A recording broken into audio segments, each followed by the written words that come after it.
दोस्तों, देर रात नीतीश कुमार और चिराग पासवान के एक संदेश ने मोदी शाह की बढ़ा दी चिंता। राहुल के हल्ला बोल उपराष्ट्रपति चुनाव के बीच में बीजेपी को संकट में डाला। बहुत स्वागत है आप सभी का। आप देख रहे हैं द राजनीति का विशेष सेगमेंट खबर और विश्लेषण। मैं हूं जबार खान। आखिर वो कौन सा संदेश है राहुल गांधी के हल्ला बोल के बीच में बैकफुट पर पहुंची बीजेपी और मोदी सरकार के लिए, जिस संदेश से कहीं ना कहीं एक अलग तरह की उहापोह पैदा हो रही है। आखिर नीतीश और चिराग ने क्या कोई नया दबाव डाल दिया जिसके बुनियाद पर बीजेपी से लेकर के एनडीए तक में एक अलग तरह की स्थिति पैदा हो रही है? विस्तार से आपको बताते हैं दोस्तों, अंत तक इसे जरूर देखें। दोस्तों, मौजूदा वक्त में राहुल गांधी के हल्ला बोल के कारण बैकफुट पर खड़ी मोदी सरकार के लिए अब चिंता, इसे मैं कहूं झटका कहूं या संकट कहूं, मगर देर रात एनडीए की दो पार्टियां, बिहार की दो प्रमुख पार्टियां जेडीयू और एलजेपी की तरफ से भेजे गए दो संदेश ने बीजेपी एनडीए में एक अजीब गरीब सी बेचैनी और संकट जैसी स्थिति पैदा कर दी।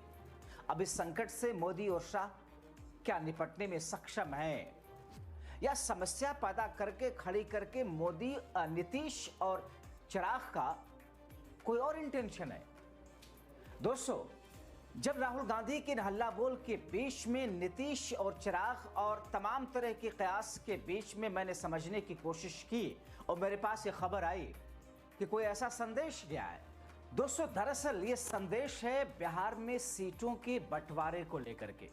सीट बंटवारे पर चूंकि पिछली बार चिराग पासवान एनडीए में थे नहीं, अलग से लड़े थे, नीतीश को नुकसान हुआ, इस बार एनडीए में, इसलिए संकट थोड़ा सा बीजेपी के लिए सीट शेयरिंग को लेकर के एक उहापोह वाली स्थिति थी। लेकिन इस बीच में देर रात वाले संदेश ने क्या किया, मैं आपको एक एक करके बताता हूं। पहले चिराग पासवान पर आ जाते हैं कि किस तौर पर खुद को मोदी का हनुमान कहने वाले चिराग जिस अंदाज में देर रात तेवर दिखाए, जिस तरीके से उनके 2020 के चुनाव में अकेले उतरने की वजह से जेडीयू की पार्टी 43 सीटों पर सिमटी थी, जबकि वो 115 सीटों पर चिराग लड़े थे, एक सीट पर जीत मिली थी।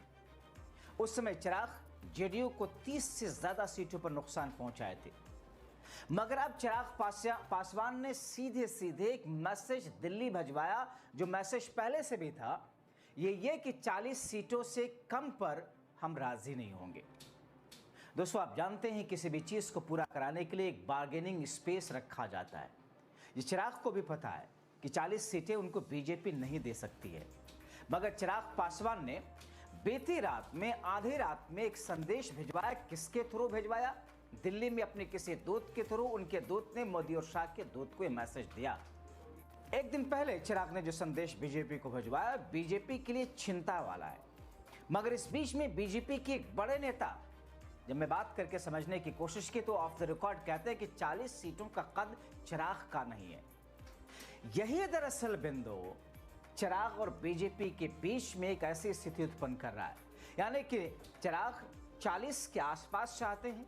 बीजेपी का कहना है कि 40 सीटों का कद चिराग पासवान का नहीं है, 15 से ज्यादा सीटें उनके बारे में सोचा भी नहीं जा सकता। लेकिन चिराग फिलहाल 40 के आसपास अड़े हैं। अंदर खाने बीजेपी 15 से ज्यादा सीटें नहीं दे सकती, नहीं देना चाहती। मगर दोस्तों, ये बातें आधिकारिक तौर पर न बीजेपी सामने आकर कह सकती है, न ही चिराग पासवान की पार्टी इसे जनता के बीच बोल करके, नाराजगी व्यक्त करके एनडीए में चुनाव से इतने पहले कोई उहापोह की स्थिति पैदा कर सकते हैं। दोस्तों, यहां और एक बात बताएं, चिराग पासवान दरअसल एक सधी हुई रणनीति के साथ आगे बढ़ रहे हैं। उनकी पार्टी और अगर एनडीए से अलग होकर बिहार विधानसभा चुनाव लड़ी तो पहले के मुकाबले ज्यादा सीटें जीतकर एनडीए में अपना कद बढ़ाना चाहते हैं चिराग। इसीलिए वो बिहार में रह रहकर नीतीश कुमार और उनकी सरकार को निशाना बना रहे हैं। एक तरीके से बिहार के अपने मतदाताओं को भी संदेश दे रहे हैं, यानी अगर जरूरत पड़ी और पड़ेगी तो चिराग अलग प्रत्याशी उतारेंगे और उस स्थिति में प्रतिबद्ध मतदाता तैयार हैं। हालांकि एनडीए की पूरी कोशिश है भारतीय जनता पार्टी की कि चिराग पासवान एनडीए में बने रहें और 15 सीटों के आसपास में वो मुतमईन हो जाए, संतुष्ट हो जाए। क्या होगा दोस्तों, 2020 में चिराग पासवान एनडीए में नहीं थे और उनकी स्थिति क्या थी? उनके चाचा ने पार्टी तोड़ ली थी। अब ऐसी स्थिति में इस बार चिराग क्या कहते हैं, इसी को लेकर के एक मैसेज चिराग ने भिजवाया।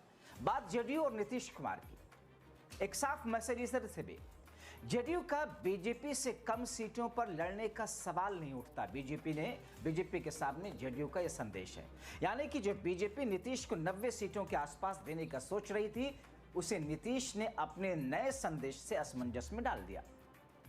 बीजेपी की मजबूरी यह है कि वो नीतीश के बिना चुनाव में उतरकर आत्मघाती कदम नहीं उठा सकती, और नीतीश जानते हैं वो जिधर रहते हैं उनकी सरकार बनती है, इसलिए वो बीजेपी के सामने एक लकीर खींच देते हैं, या जिसके सामने भी रहते हैं।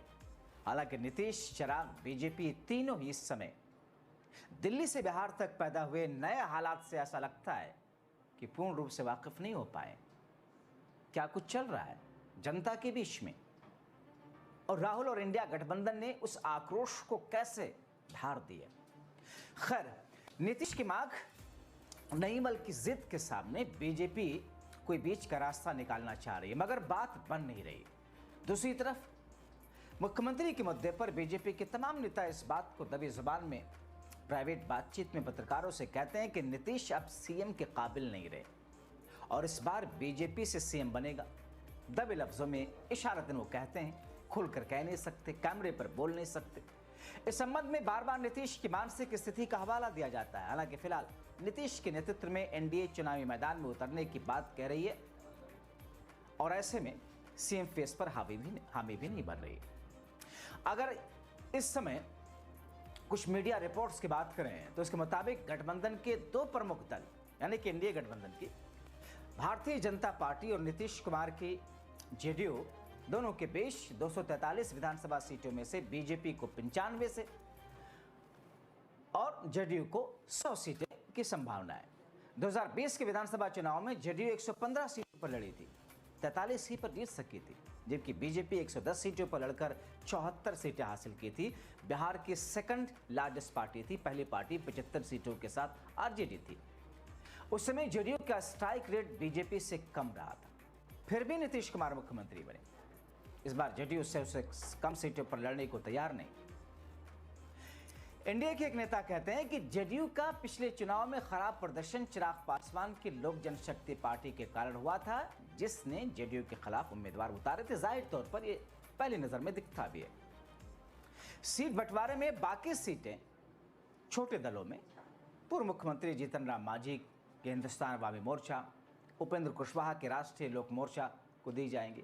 लेकिन एक और पेच है, अगर मुकेश सहनी के विकासशील इंसान पार्टी यानी कि वीआईपी, जो वर्तमान में आरजेडी कांग्रेस के महागठबंधन के साथ है, एनडीए में शामिल होती है, तो सीटों का समीकरण और भी बदलेगा।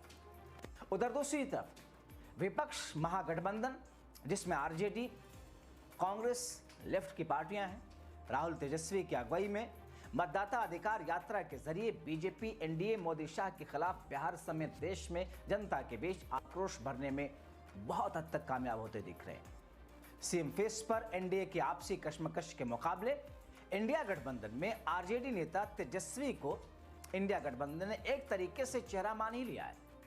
हालांकि आपको मेन स्ट्रीम मीडिया बताएगा कि नहीं साहब, वो तनातनी की स्थिति है। दोस्तों, बिहार में अक्टूबर नवंबर में माना जा रहा चुनाव हो जाएंगे। अब इस विधानसभा चुनाव के लिए एनडीए और महागठबंधन दोनों जिस तौर पर रणनीतियों को अंतिम रूप दे रहे हैं, उसमें सीट बंटवारे का फॉर्मूला बिहार की सियासत में एनडीए के लिए नई कशमकश खड़ा किए हुआ है।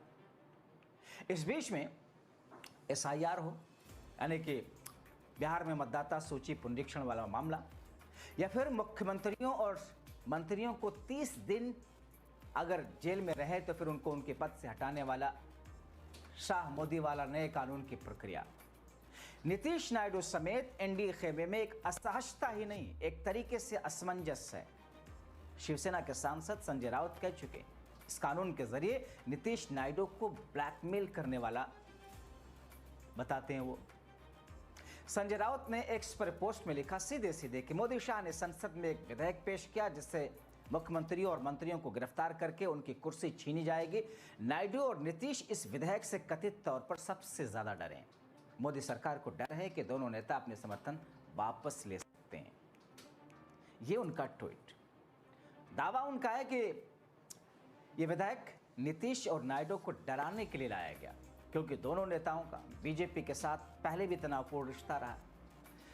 नायडू 2018 में विशेष राज्य के दर्जे की मांग को लेकर के एनडीए से अलग हुए थे। 2023 में कथित भ्रष्टाचार के मामले में उनकी गिरफ्तारी हुई थी।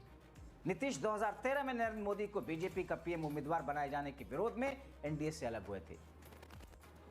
और बिहार के लिए स्पेशल स्टेटस का दर्जा नीतीश मांग रहे हैं, मोदी दे नहीं रहे।